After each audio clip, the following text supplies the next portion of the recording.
আমরা কিছুদিনের জন্য চাঁদার আশ্রয় পেয়েছিলাম, কিন্তু তা না, এক ধরনের চক্র পুনরায় আবার চাঁদাবাজি শুরু করেছে। তারা নতুন বছরকে সামনে রেখে নতুন ভাবে রূপ নিয়ে রাস্তাঘাটে চাঁদা আদায় করতেছে। আমরা যারা ক্ষুদ্র গাড়ি চালক আছি, অল্প কিছু টাকা দিনমম করে, আমি আমার বগুড়া জেলা প্রশাসনের কাছে মিলিতভাবে অনুরোধ করব, পুনরায় আবার বাংলাদেশে এরকম কোন সিন্ডিকেটকে প্রশ্রয় দিবেন না, যারা এই গরিব দুঃখীকে আঘাত দিয়ে টাকা ইনকাম করে বাইরের দেশে তোলা। আমরা যারা ক্ষুদ্র সিএনজি চালক, অটো চালক আছি, আমরা আমাদের অন্তরস্থল থেকে এই চাঁদাবাজদের উচ্ছেদ করতে আপনাদের সার্বিকভাবে সহযোগিতা করবে ইনশাল্লাহ। করবো তো? আমরা সবাই করবো তো ইনশাল্লাহ? আমি আমার যারা আইনে বড় বড় চেয়ারে বসে আছেন, তাদের কাছে বিনম্র অনুরোধ, আমরা অতি দরিদ্র গরিব ঘরের সন্তান, আমরা রাস্তাঘাটে এসে গাড়ি চালা খাই। আমাদেরকে নতুন ভাবে এই যে 25 সাল, এই সাল উপলক্ষে গাবতলী, ধনট, শেরপুর চাঁদা আদায় করতেছে। যদি একটা গাড়ি থেকে পার পিস 50 টাকা নেয়, আমাদের বগুড়া শহরে কত হাজার গরিব মানুষ এই অটো চালা খাচ্ছে, কত গরিব মানুষ লেখাপড়া শিখে বেকারত্ব দূর করার জন্য অটো সিএনজি চালায়। তারা যদি জায়গায় জায়গায় প্রতিটা উপজেলায় যদি এই 50 টাকা করে দেয়, তাহলে আমাদের যে দিন মজুর, সেই দিন মজুরটুকু থাকে না। আমি এই বলে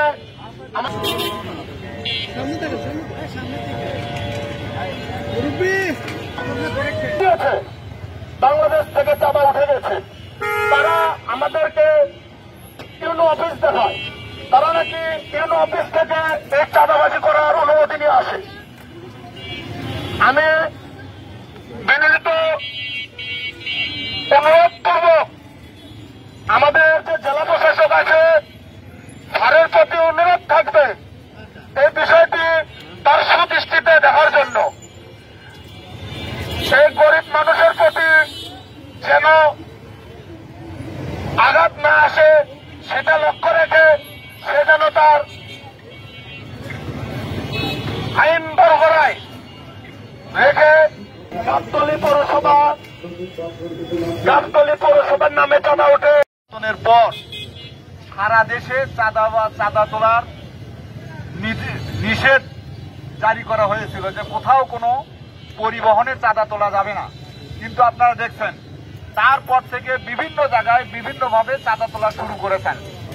গত 1 জানুয়ারি থেকে শেরপুর পৌরসভার নামে 20 টাকা, শ্রমিক ইউনিয়নের নামে 20 টাকা, এবং আর যারা চাঁদা তুলছে তাদের নামে 10 টাকা, এই মিলে 50 টাকা বগুড়ায় চাঁদা তোলা শুরু করেছেন এবং শেরপুরে চাঁদা তোলা শুরু করেছেন।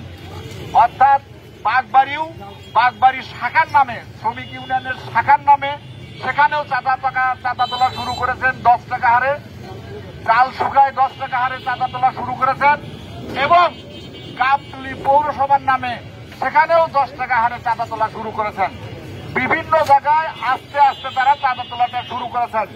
তাহলে এইভাবে যদি চাঁদা তোলাটা অব্যাহত থাকে, আগামী দিনে শেরপুর যেমন এখন গড়ে 50 টাকা চাঁদা তোলা শুরু করেছেন, সব জায়গায় এই চাঁদা তোলাটা শুরু হবে। সেই কারণে আমরা প্রশাসনের কাছে উদাত্ত আহ্বান জানাই, সরকারের যে ঘোষণা, সেই ঘোষণা আপনারা বাস্তবায়ন করবেন।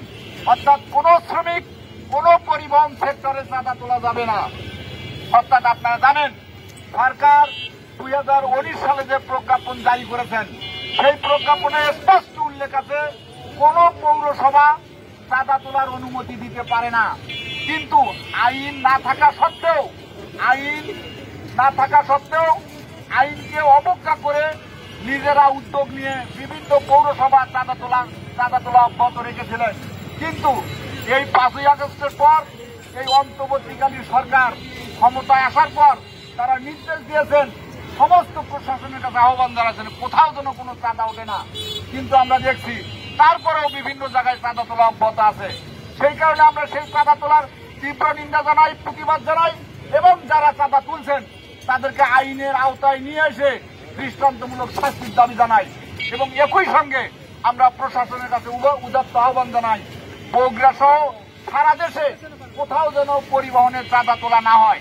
কারণ আপনারা জানেন যে দ্রব্যমূল্যের যে ঊর্ধ্বগতি, এই 3 চাকার শ্রমিক অর্থাৎ সিএনজি, অটো রিক্সা সহ বিভিন্ন সেক্টরের শ্রমজীবী মানুষ সারাদিন যেটুকু আয় করে সেই আয়ের টাকা নিয়ে বাজার করে কোনোভাবে স্বাভাবিকভাবে বেঁচে থাকতে পারছে না। কারণ একজন শ্রমিক তারা ভাড়ায় সিএনজি নেন, 400-500 টাকা প্রতিদিন মালিককে ভাড়া দিতে হয়। অনেকে কিস্তিতে ঋণ নিয়ে এই সিএনজি ক্রয় করেছেন, প্রতি সপ্তাহে তাদেরকে কিস্তি দিতে হয়। অনেকে ধার যেন ঋণ করে এই সিএনজি ক্রয় করেছেন, সেই টাকাও তাদেরকে পরিশোধ করতে হয়। তারপরেও যেটুকু টাকা সারাদিন সঞ্চয় করেন সেটা নিয়ে তাদের বাজার করার সামর্থ্য থাকে না। আর এইরকম একটা পরিস্থিতিতে এই দ্রব্যমূল্যের সীমাহীন ঊর্ধ্বগতিতে জনজীবন যখন বিপর্যয়ের মুখে পড়েছেন, সেই সময়ে আবার যদি চাঁদাবাজি শুরু হয় তাহলে শ্রমিকেরা মহা কষ্টে পড়বেন। সেই কারণে আমরা এই প্রশাসনের কাছে উদাত্ত আহ্বান জানাই, আপনারা সরকারের যে ঘোষণা সেই ঘোষণা বাস্তবায়ন করবেন। আর সেটা যদি না করেন আগামী দিনে শ্রমিকদের নিয়ে আমরা রাজপথে তা মোকাবেলা করব। সেখানে যদি কোনো সহিংস ঘটনা ঘটে তার দায় দায়িত্ব এই প্রশাসনকে বহন করতে হবে, তার দায় দায়িত্ব কোনো শ্রমিক নেবে না। কারণ শ্রমিক সংকটে পড়ে নিজের জীবন বাঁচানোর তাগিদেই তারা রাস্তায় নামতে বাধ্য হয়। সেই রকম যেন পরিস্থিতি তৈরি না করতে হয়, সেই কারণে আমরা প্রশাসনের কাছে আহ্বান জানাচ্ছি, শেরপুর সহ বগুড়ার যে কোনো উপজেলায় যে কোনো শাখায় যে চাঁদা উত্তোলন হচ্ছে সেই চাঁদা আজ থেকে যেন বন্ধ হয়, স্থায়ীভাবে যেন বন্ধ হয়। আর কোনো ব্যক্তি কোনো পৌরসভার নামে, কোনো শ্রমিক ইউনিয়নের নামে কোনো ব্যক্তি যেন এখানে চাঁদা তুলতে না পারে, সেই বিষয়ে আপনারা কার্যকর উদ্যোগ গ্রহণ করবেন। সংগ্রামী বন্ধুগণ, এইরকম একটা কঠিন পরিস্থিতি আমরা মোকাবেলা করছি। আপনারা জানেন এই সরকার ক্ষমতায় আসার পর থেকে যে ধরনের সংকট তৈরি হচ্ছে, সেই সংকট মোকাবেলা করে একটা অর্থনৈতিক পরিস্থিতি বিপর্যয়ের মুখে দেশ আছে। পাশাপাশি আপনারা দেখছেন সিন্ডিকেট ব্যবসায়ীরা তারা সিন্ডিকেট করে তারা যে দ্রব্য মূল্যের ঊর্ধ্বগতি করেছেন সেটা বন্ধ করছেন না। পাশাপাশি বিভিন্ন জায়গায় বিভিন্নভাবে বিশৃঙ্খল পরিস্থিতি তৈরি করছেন। আর সেই পরিস্থিতির একটা অংশ হিসেবেও আজকেও চাঁদাবাজিরা মাঠে নামছে। আমরা আহ্বান জানবো সেই চাঁদাবাজিদের আপনারা বন্ধ করবেন। সংগ্রামী বন্ধুগণ, আজকে সিএনজি শ্রমিকেরা নামছেন, আগামী দিনে বিভিন্ন সেক্টরের যে শ্রমজীবী মানুষ তারাও রাজপথে নামবেন, এই অন্যায়ের প্রতিরোধ গড়ে তুলবেন। কোনো অন্যায় স্থায়ীভাবে সমাজে টিকতে পারে না।